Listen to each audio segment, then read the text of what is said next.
Welcome to Transformation with Martine. Martine Emmons is a transformational life coach who broke free from childhood abuse, sexual trauma, and overcame cancer to become a powerful force of healing and hope for others. Martine describes traumatic events as fierce emotional tsunamis. They can leave impending doom and destructive tidal waves of emotions that hit you when you least expect it. Martine helps her clients dive into the depths of their trauma and pain as she stands fiercely advocating for them to shine a light on those experiences and find the lesson in the pain. She serves as a beacon of hope that guides you to see the strength, lessons, and purpose that can be born from the pain. You can feel alive with purpose again when you awaken your dormant strength, step into your power with a sense of peace, and discover a new wave of hope with the right tools and support. Martine and her guests are here shining their lights today through empowering stories of hardship and transformation to inspire you to find hope and to see that there is a beautiful blue ocean of serenity, happiness, and fulfillment in your future. Transformation with Martine starts now.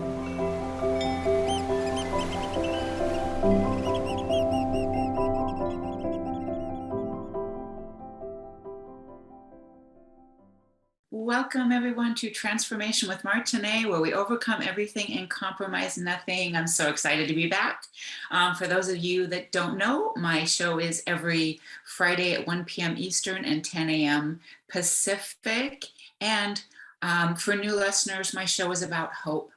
My guests and myself, we all firmly believe that no matter what you've been through, you can get back up from anything. I am proof, they are proof. And today I'm so excited to welcome Kamisha Brewer, who she's got quite the story, and I know that it's going to inspire you. Welcome, Kamisha. Please introduce yourself. Hello, everyone. Thank you so much for having me. I'm Kamisha Brewer Dickerson. I am a licensed psychotherapist. I'm a thought life coach. I'm a speaker. I'm an author of the new book, Thought Life Confessions. And I help high achieving women really find their voice and find their hope through managing their negative thoughts and developing healthy thought patterns. That's wonderful. That's wonderful. So what led you to this world of transformation of, I know you have a story of grief, and what led you to not only work with the type of women that you do, but just led you into this journey of hope, of helping other women especially? Sure. So I grew up in the South. I'm a pastor's kid. And so obviously ministry was our life. We kind of lived at the church. My mom was an educator. So we lived at church and at school. And that's just kind of where we were most of the time. And so our family was very big on empowering people and loving people, serving them well, educating them, getting them access to resources, getting them, plugged into things that would meet their needs of, the individual person and their families. And so in the South, what I noticed was that there was not a lot of conversation about mental health. And even now, in the South, some of the new innovative treatment strategies and modalities that other states are using and have been using for years, in some states in the South, it's just starting. And so what I wanted to do was to be able to bridge that gap and to continue to provide resources, but specifically focusing on the women who are in leadership positions, because what I saw, I come from a family of very educated women, very high achieving women who are, they have multiple degrees, great salaries, great homes, they vacation wherever they want to, they get to, enjoy a life of luxury and, live, the academic life and everything that comes with that, but they're also very stressed out.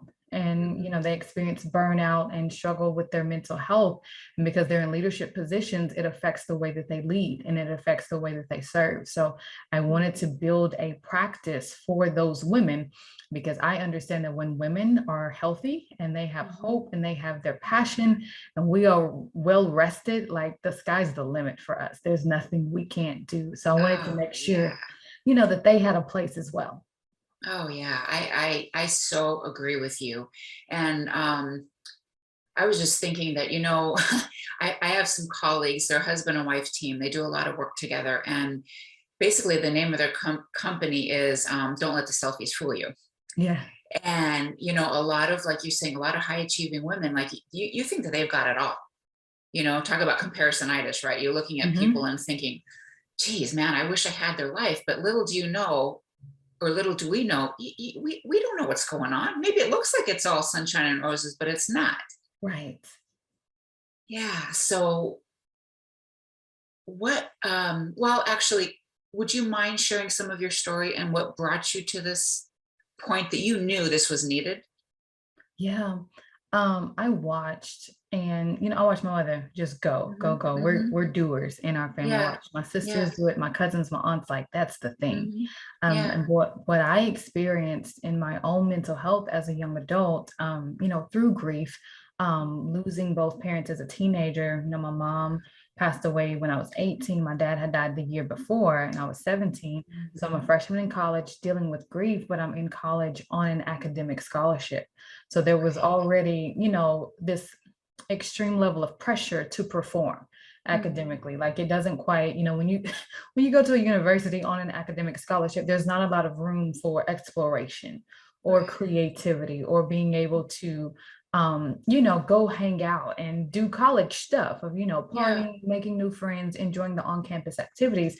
So a lot of the pressure was, study, stay in your books, don't quite mingle because you need to be Mhm. focused. And so Yeah. there was already that, that pressure to perform. And it was that coupled with grief now. And so I watched, the decline of my own mental health as a young adult. Right. And because mental health wasn't something that was talked about, I didn't even really know what to do and where to go. I didn't know, Mhm. how to start that process. Like, do you Google a therapist or was there a certain place on campus? Like, I literally did not know what steps to take to address my own mental health. So I didn't take any, which caused me, to suffer longer. And I wanted to, as I continued to heal and work through it, which came several years later, I wanted to make sure that people understood like a clear path for how to get the help that they needed and what those Mhm. steps would look like, through education, even if it was a live video of, hey, if you're having mental health problems, here is what you do.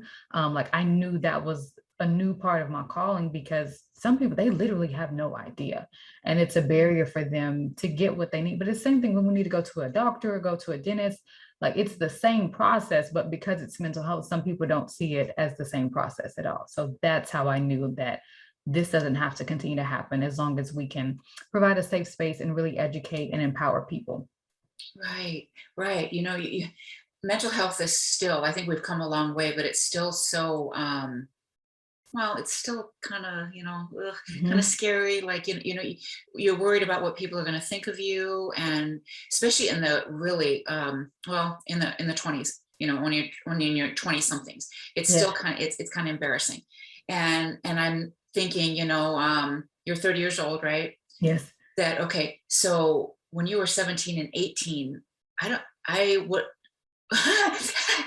I don't, well, Zoom was not as big of a thing, right? Like No. these online therapy sessions, like that they have now, that to me, at least, I know as a coach, I've had virtual sessions for many years now. Mhm. However, with therapy, most therapists I know, it's all in person. Yes. So now I think just even COVID, that opened up a really wonderful door for Absolutely. people that probably would have been so good for you back then, Yes. even because then you wouldn't have to, you know, be Yeah. searching and trying to find something. It would have been there without, you know, that would have been Absolutely. so good. Yeah. Mhm. Yeah. So when you got started in this world, like, well, actually, like, what would be your first step? So, you're a freshman in college and you need some help. Where did you go being a pastor's kid when prayer was the answer? In your household, prayer was the answer. It wasn't seeking some outside source. And I know this not only because of our conversation, but the fact that I was raised in a Catholic home.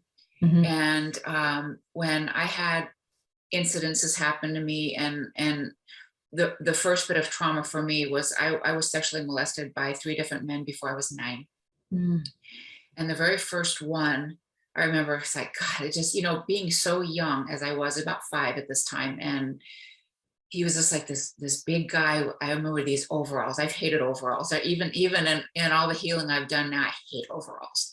And he had overalls, this big old bald head and big belly. And I remember telling my mom, like in my innocence, like about what happened. And I remember my dad being up at, like, you know, like in a doorway, bracing himself in a doorway. And he was like, I could tell him, he was just like, oh my God, you know, what do I do here? And my mom was just trying to soothe me. They went to the Catholic priest and they said, and he advised them, don't do anything. Just kind of sweep it under the rug. And the fact that his wife, they didn't want her to know, or they didn't want her to die knowing that she was married to a monster. He was dying of cancer. So they chose her basically, which left me like, what about me? Like, why wasn't somebody standing up for me? And then when it happened 2 other times, I didn't really, like, why was I going to say anything? Because I couldn't get the help I needed. I asked for it, but I couldn't get the help I needed. So what did you do when prayer was the thing in your house? What was your first step out to, like, I need something here, but. Yeah, I think my first step didn't even happen until graduate school. Oh, okay. Because I knew that I needed to be in a much better place, because grad school, you know, it's deeper work. They make you Yeah. they make you deal with your own stuff if you're going to step into Yeah. the lane of a clinician. And so I just started doing some research about, you know, resources that were available on campus. And so through the university, it was a Christian college, Yeah. they had like Christian based counselors. And so that was my first step. I wanted to meet her to see what she did and how she approached helping. So that was my first step, just being nosy and asking questions and continuing to ask questions about where could I go, and advocating for myself, of saying, you know, I would prefer a female counselor. I would Right. prefer an African American female counselor if she's available, because I really wanted someone who looked like me. Right. Which, you know, thankfully they had, but I didn't know that they had that until I started asking questions. And I think that's actually, that's like the first step. Because to me, that brings up worthiness. Like, you knew you were worthy of help and you knew what you needed and you asked for it. I applaud that. A lot of people don't do that. They don't have that worthiness in them, especially when grief or loss has happened. Like, they just don't know what to do. I knew to ask. I think my parents were just like, they were overwhelmed. They weren't sure what to do. And I think they did the best that they thought that an advised leader in the church told them. So they followed that, you know? So, so you started looking and you found somebody that could help you. How did that go? Like, how did that start out? It was great. Immediately she felt like family, you know what I'm saying? And even though that wasn't Yes. her role, but just like from a heart Yeah. connection standpoint, I knew that she understood me. She understood my life. She understood the life of a pastor's kid and Yeah. everything that has come with that. And now that my life was nothing like that anymore, because I had lost both parents and didn't have grandparents, like I didn't know who I was anymore or what life was supposed to Yeah. be like. So she helped me to normalize my new life and to actually help me find my voice and my purpose to step into my new role of a counselor in training. Yeah. Oh, that's really awesome. Awesome. I think a lot of times, you know, well, a lot of times when we're ready, that teacher does come. We have to search her out, but Yes, she does come. So we're going to take a break. But before we do, where can people find you? absolutely. So the best way to find me is on my website. It's KamishaBrewer.com. And also on Instagram, it's at Kamisha Brewer, as well as Facebook, LinkedIn, and YouTube. Awesome. Okay. We'll be right back for more transformation. Thank you.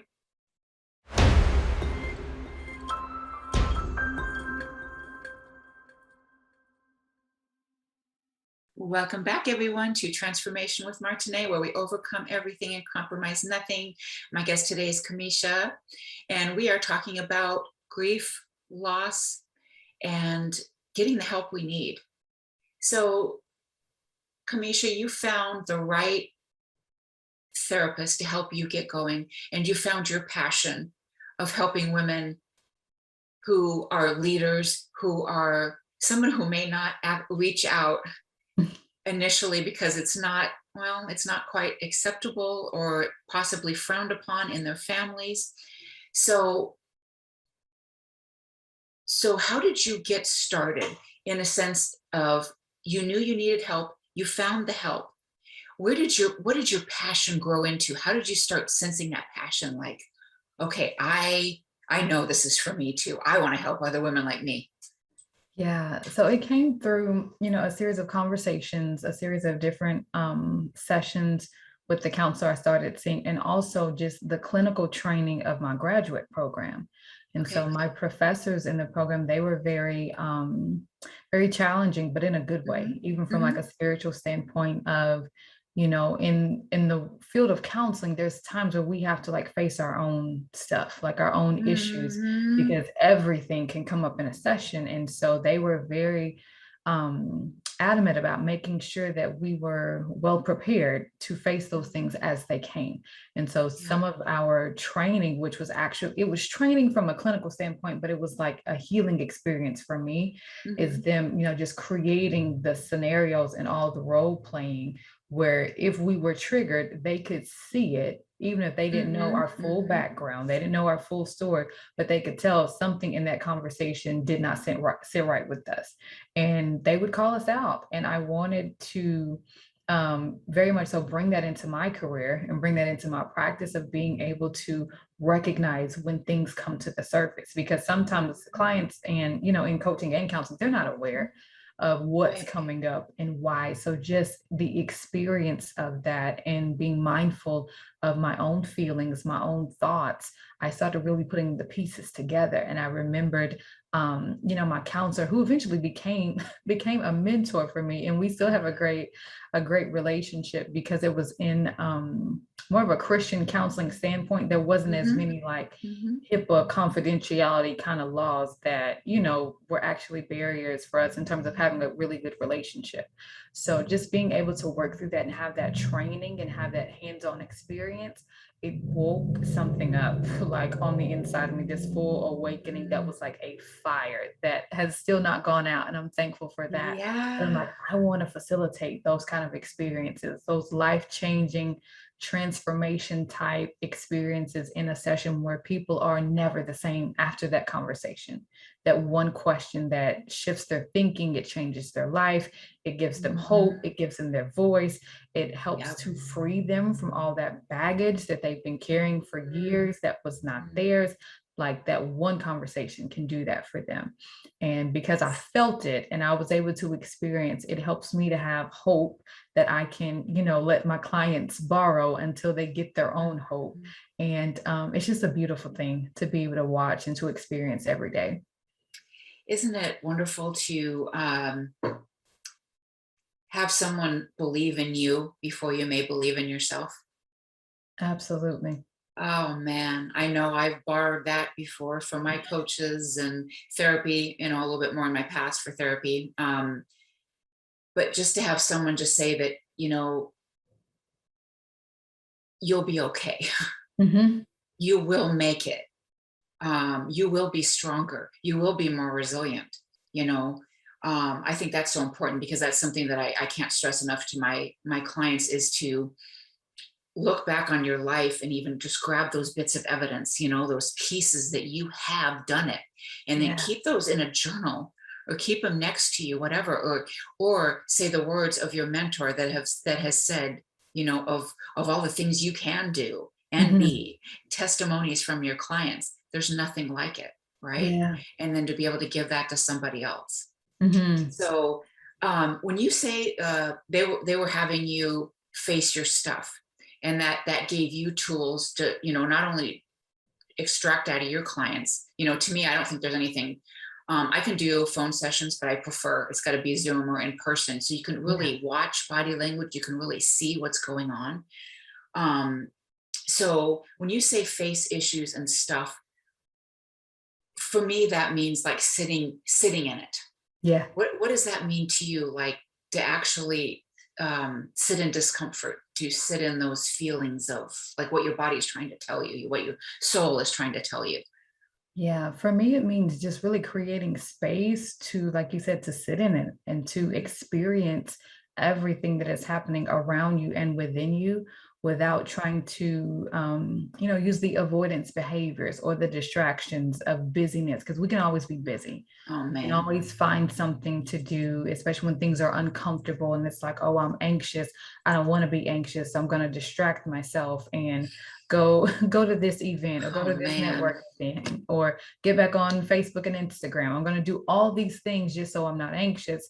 When you face yourself, you start asking those deeper questions of, why am I anxious? What does Mhm. this mean to me? What is this communicating? Where do I feel this anxiety in my body? Like, is it a Mhm. stomach issue? Am I sweating? Do I Yep. feel uneasy? Like, what is happening within me and where is this coming from? What is coming up for me? Like, what what is really happening here? Just Yep. because it's so important for us to recognize our own patterns and our cycles and our behaviors. Some people, with the high achieving women that I work with, some of them had no idea they were dealing with anxiety. They thought it was normal because that's all Mhm. that they've seen. And some of them are full blown depressed. They had no idea that they were depressed. They meet clinical criteria for depression, but they thought, because I still go to work every day, that means I'm not depressed. Mhm. Mhm. And they haven't really given themselves a chance to sit in it. And some of them are afraid of what happens if I acknowledge that I'm depressed, or if I acknowledge that I'm anxious, or if I acknowledge that I don't know what I am right now. I don't know how I feel, but I know it's something going on.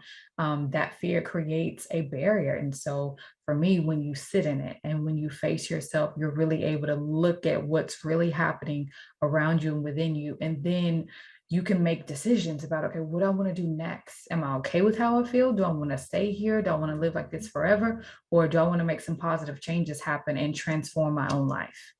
Yes. Oh man. I I still really the discomfort is something that is so hard to sit in. And it took me a long time, and I was the queen of distraction. It's like I know I need to focus on something, even like it say in my studies or whatever, or a program I'm doing. And I'll just be thinking, okay, so I'll sit down and I'll put the like a video on or something, a training video, and then I'll be like, maybe I should just like throw in a load of laundry or something and just get that done so I feel, good about Yeah. that, right? And then I'll go do that and come back. All right, I'm ready now. And then, oh, I should do, gosh, if I just if I just do write up a few more things and get this done too, then I can really focus. I'm like, what the Mhm. heck are you doing? Right. I am so good at that. Or I should say I was so good at that. I am highly aware now. When I'm Mhm. doing that, it's like, okay, what are you trying to tell me here? Come on, we're okay. Tell myself it's okay. We got to keep going here. I can do this. I know Yes. I'm meant for more in my life. Do you find yourself still doing any of that too? Like when you're right on the brink of especially up leveling your life, right? Yes. Something more is coming. Do you find yourself distracting yourself more? Yeah, I do. And sometimes the distractions are good, which further justifies the the need for their existence. But Yeah. yeah, I definitely find myself doing that, especially when I'm intimidated about Mhm. the Yeah. next level of success, because I'm Yeah. like, I don't know what's up there. And I don't know what I was going to be required of me when I get there, but I know I Right. can't stay here. I feel that, but that Mhm. shifting is very uncomfortable. But sometimes I have to just move things out of the way and give myself space to be and to feel and to exist and to just surrender my own need to try to control the narrative, Yeah. just so I can be fully present, because it could be an awesome experience if I just release it. Right. Right. And that Lisa Nichols was just one of my mentors, and I know yours as well. Mhm. That she'll often talk about, like, we go up this elevator and we keep getting up to these different levels. It's like we get there and we find our way, and it's scary getting there. And then, okay, it's time to go a little bit more. Oh my God, it's Yes. scary as heck. And the thing is, most people, they stop when they get to a certain level because it's just too dang scary. There aren't too Mhm. many of us up here. Yes. And I know you, me, and a lot of us that are in transformation, not only do we want to get there ourselves, but we want to help other people get there because we were meant for more. And Absolutely. if we don't take those steps to get there, man, we do not want to be sitting there in our 60s, 70s and be thinking, oh my God, why didn't I do it? Right. that's got to be a horrible feeling, Mhm. to get to that point. So when you talk to your women that are already high achievers and they are anxious, what do you tell them about getting that self-care to be not only to up level their lives, but just to relax in where they are and know that they're worthy to take some time? Yeah, I tell them to decide what level of success is enough for them because many of them they climb and climb and climb, Mhm. but they don't climb with intention. They climb out of fear and they climb out of pressure of, well, I should be at this level because of my age or because of my education or Yeah. because of how much money I make in my business or how long I've been operating my business. I should be Mhm. here. And Yeah. it's costing them. Sometimes it's their marriage, their relationship with their children, their Mhm. health. Like you're Mhm. trying to get there at what expense? And when your body is telling you, we're not ready for this next level, we need to make a decision. Like, can I be Yeah. content and happy and fulfilled on my current level of success for a little while, not forever, but for now, so that other things can have the attention that they need? Yes, let's make a decision. Mhm. That's yeah, I really like that. That's really important because sometimes maybe it isn't the right time. Maybe Hmm. you kind of just need to relax where you are for a little bit, enjoy where you are for a bit. Keep Yeah. thinking about that, don't let it go, but relax a little bit. Hmm. So we're going to take a break again. So please tell everybody where they can find you. Absolutely. So you can find me at KamishaBrewer.com on Facebook, Instagram, LinkedIn, and YouTube. It's at Kamisha Brewer. Awesome. All right, everyone. We will be back in just a few. Thank you so much.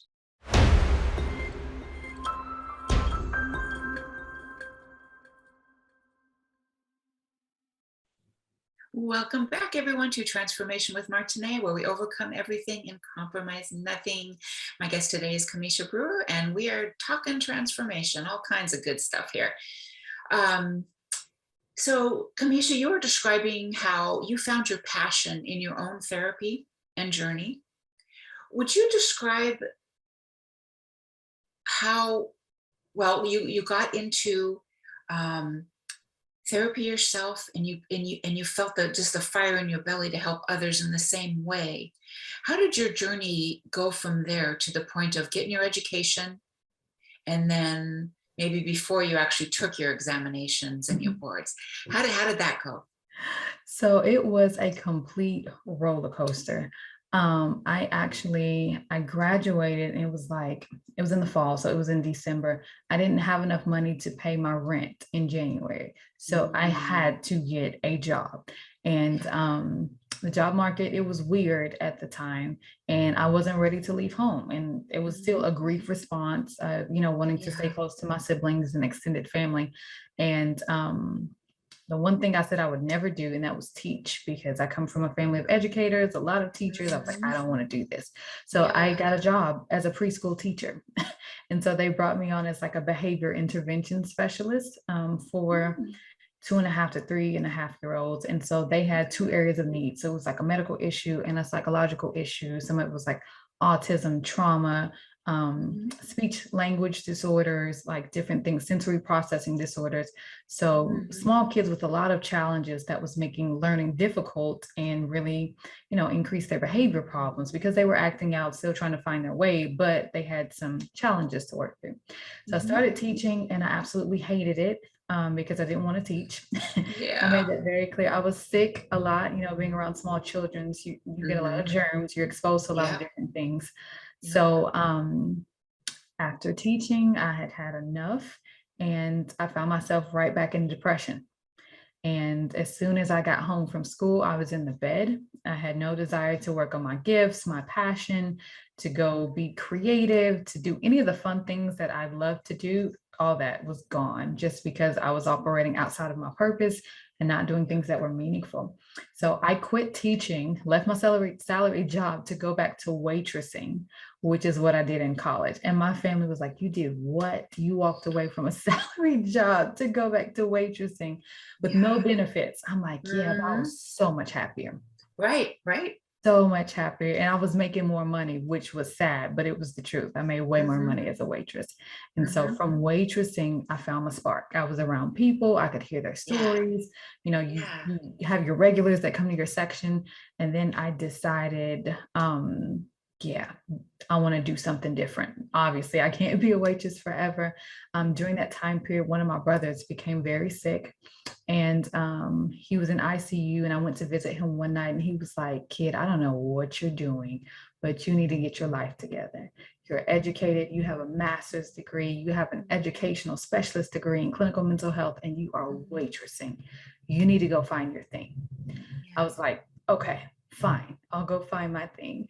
Mhm. And from that moment, he ended up passing away, unfortunately, a few days Oh, later. So I'm right back in grief, but I yeah. have direction this time. And I decided I'm going to start a business. So I kept waitressing, and I would be waitressing, and I would have my headphones in, listening to webinars, listening to Mhm, podcasts about building a coaching business, building a consulting business, how to create programs that provide transformation. And I was mhm, doing all the things. And so my journey, I was just trying stuff. So I was a personal consultant. I did branding, I did marketing, I was mhm, staging photo shoots for clients, I was providing life coaching, closet makeovers. The mhm. closet makeovers, whenever I got in the walk-in closets with my clients, they turned into therapy sessions. Oh, wow, I could see that. So that's Mhm, when I knew there was attachment to clothes of, I wear this dress to this party and this is what mhm. happened. This dress came from a funeral. This was my kids, the first outfit we brought them home from the Yeah, hospital, all the yeah. stories, all the tears. And I was like, oh, I'm about to take my boards. That's Mhm. exactly what's about to happen because there's a market for this. I'm ready now. I'm in a different headspace. So it was a real roller coaster of a season, like a roundabout way to really getting back to what I knew I should have done anyway. But I was so afraid to take my boards after grad school. I was avoiding. So that's how I ended up teaching preschool. But Mhm. in those closets with makeovers, and every now, it's been years, but every now and then someone will say, "Hey, on Facebook, I'm looking for a closet makeover person," and they'll tag me. They'll Mhm. tag me, and I have to tell them, "Hey, I don't do closet makeovers anymore, but if you need therapy or Yeah, coaching, I'm your girl for sure." there you go. Oh, wow. That's it's so sad about your brother, and I'm so sorry. And I fully I understand. Both my brother and sister are gone, and both of them were quite the shock. And I know that I was what, especially when my brother, my brother, my sister was first, and then my brother, and both of them were very advocates, for helping others. Mhm. And they left me with like, they're not here to do it, so I'm going to do it for us. Yeah. And I bet that I imagine that might have been part of you, like, he's telling you, you got to get out there and do your purpose. Mhm. Like you were saying, you're operating out of purpose by teaching. You knew you didn't want to do it. You did it out of a need, but you Right. knew you didn't want to do that. So would you speak to that, like operating out of purpose? Because Yeah. I know that me, if I'm not doing, it feels like, oh God, it's like just your whole body just like, it's a cringe. It's oh no. Yeah. And sometimes you gotta do something, but at the same time, you can't stay there too long. Mm-mm. You, there's like a quote by Maya Angelou. It's like, go, you can be in grief or any type of, well, getting through something for a bit, but don't stay in park. Yeah. Yeah, absolutely.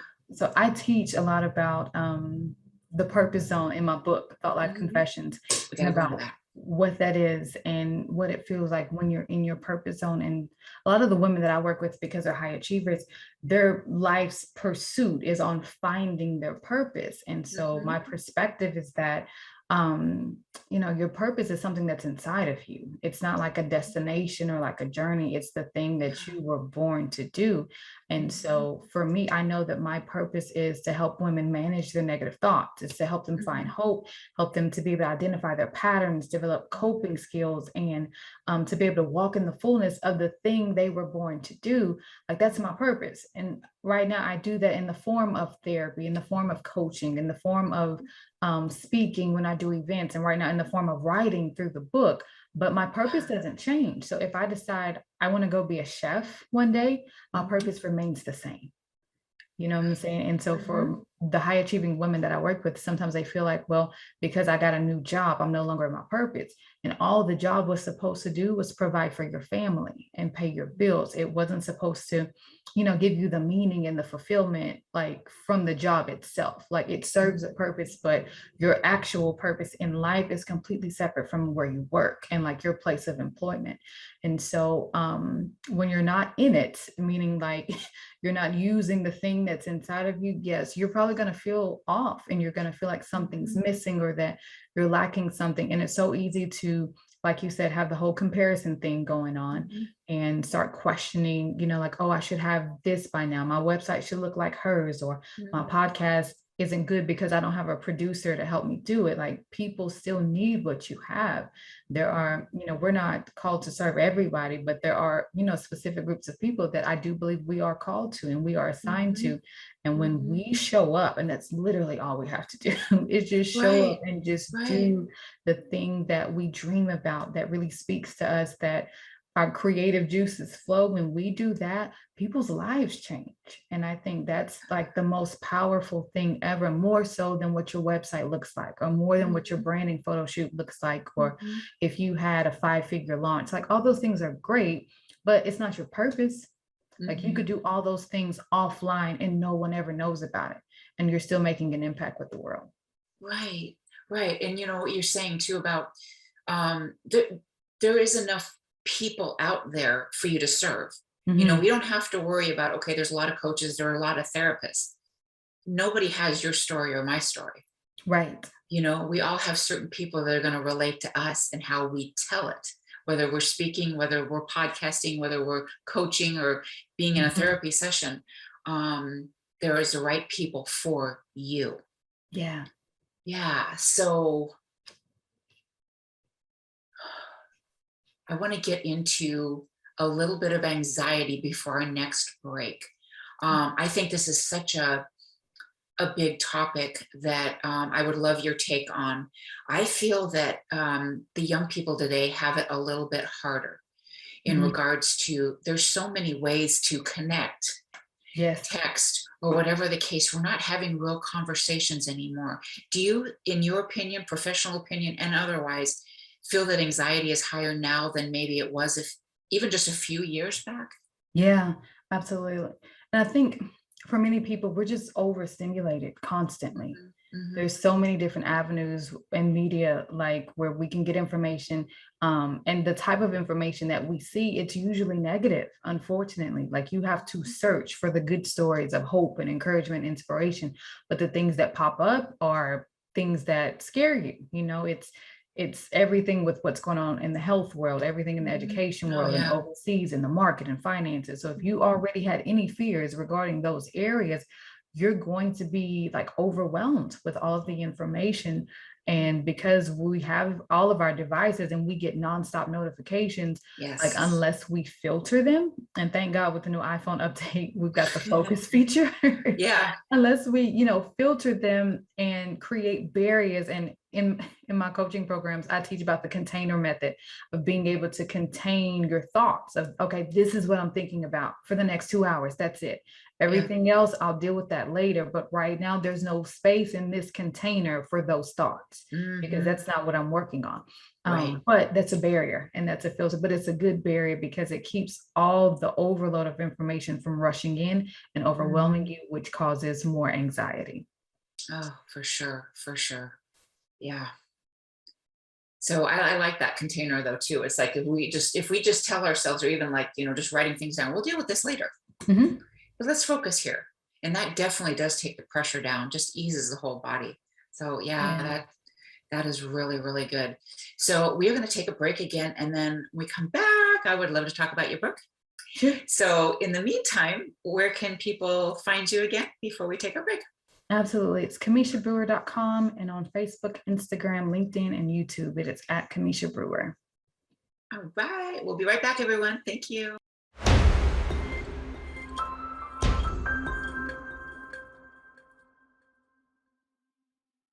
Welcome back, everyone, to Transformation with Martine, where we overcome everything and compromise nothing.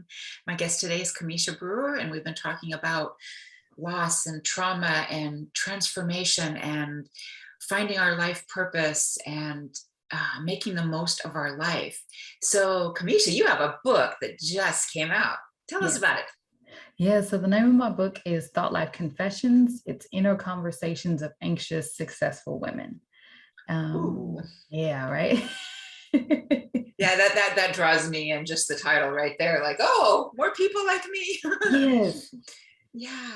Absolutely. So I wrote the book for obviously women who are very successful but still dealing with anxiety, just to normalize their experience of their own life and to give them hope that there are other women in the world who are wired just like them, where they're high achieving, doing well, very educated, thriving businesses, academics, like all the things, but they still struggle with some things mentally. And so in the book, I talk about parking your perfectionism and managing your schedule. Like there's a chapter called Managing the Rush Life. And I wrote it so that women could understand that it's really important for us to put ourselves on the schedule.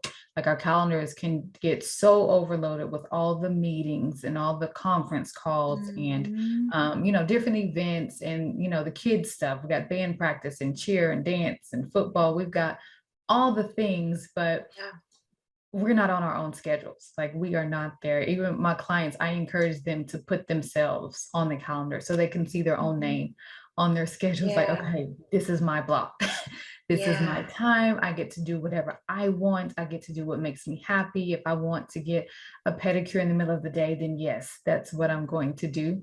But just wanting to give resources and tools and strategies. Like there's actual case studies in the book about different types of women that I've seen, and some of their stories and the things that they've dealt with, and then the actual strategies and solutions that I provided. And they're not like specific people, obviously, because of confidentiality, but it's the same type of woman, the woman that's overwhelmed and she's like, I want to start a business, but I'm too busy. I want to write a book, but I don't have enough time. I don't have enough money. But I've got journals of ideas. I call them the journal junkies, have all these ideas, all the creativity, but they're just sitting on the journals and continuing to go to vision board parties. But the anxiety kicks in. They're like, oh, well, I'll have to wait till January 1st of next year before I can get started on my goals. And just really speaking to those women to help them manage the anxiety so that they can walk in the power of their purpose and go do amazing things without overthinking it, without overstressing about it. Because people need what we have. And a lot of people don't realize how anxious successful women are because they just see the success. A lot of them don't even know that the anxiety exists. And I wanted to create a book that really spoke to those women. Yeah, you talked about the parking your perfection. Boy, that's hard.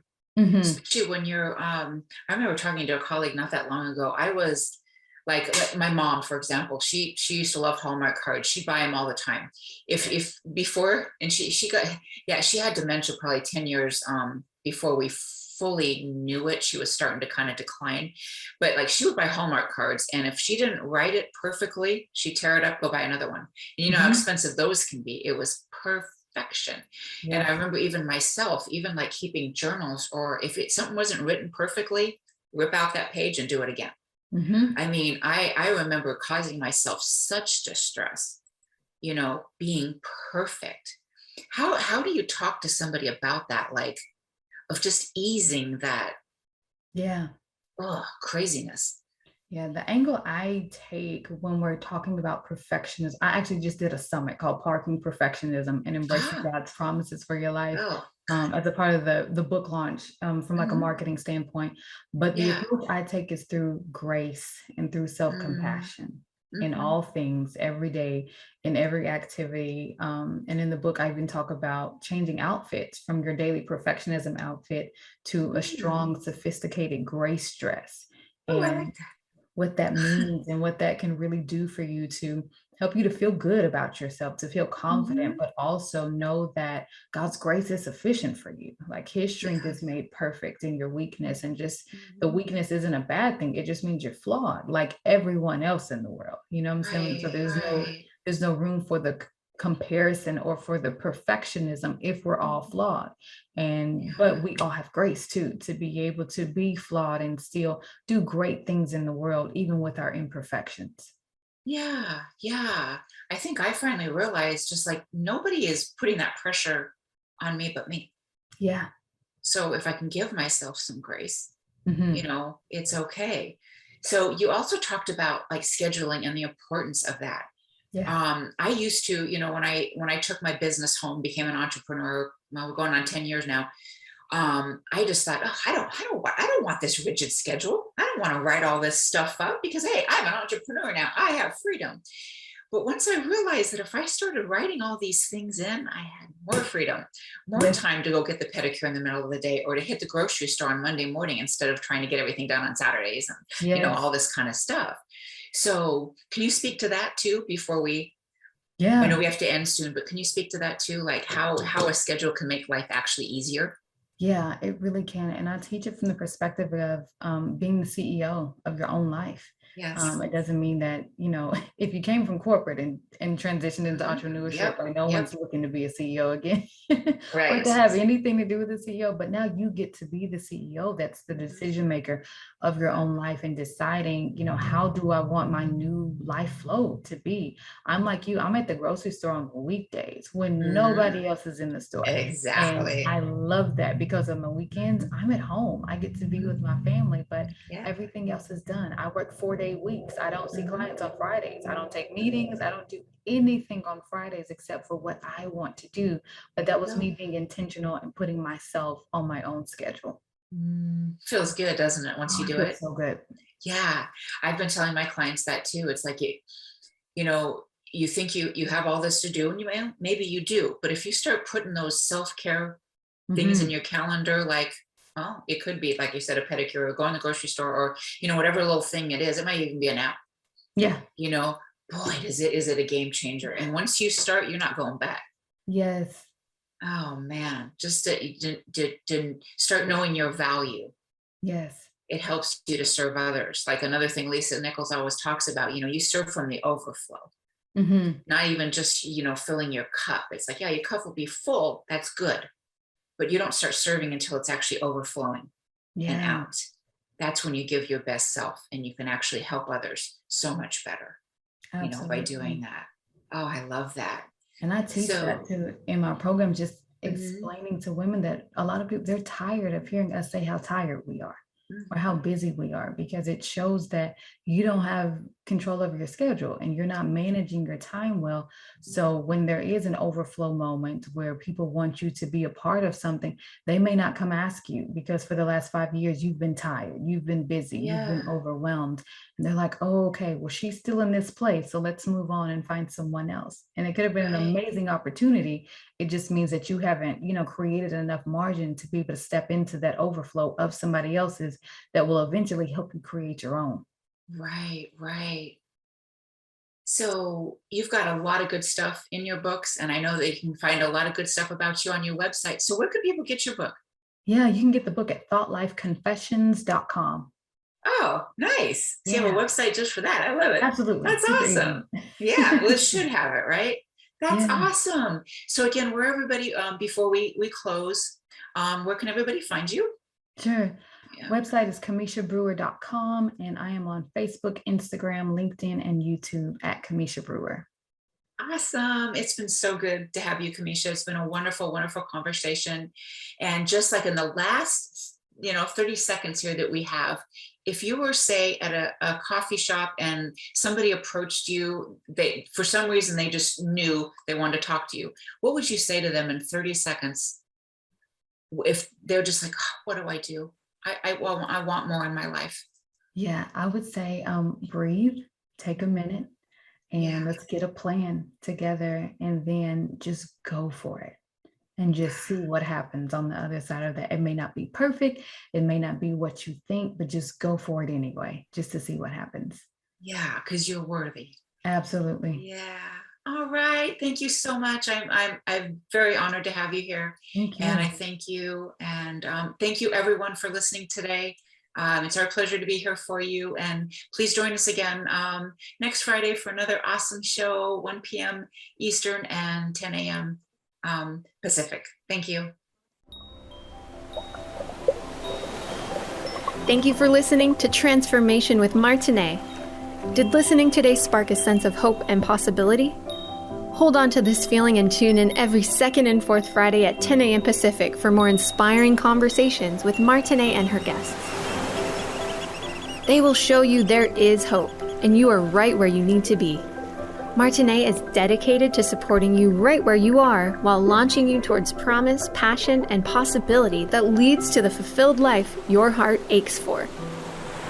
If you're tired of being stuck, schedule a complimentary consultation with Martine and get on the exciting path towards the life you want to be living. Visit martineemmons.com and make your appointment today.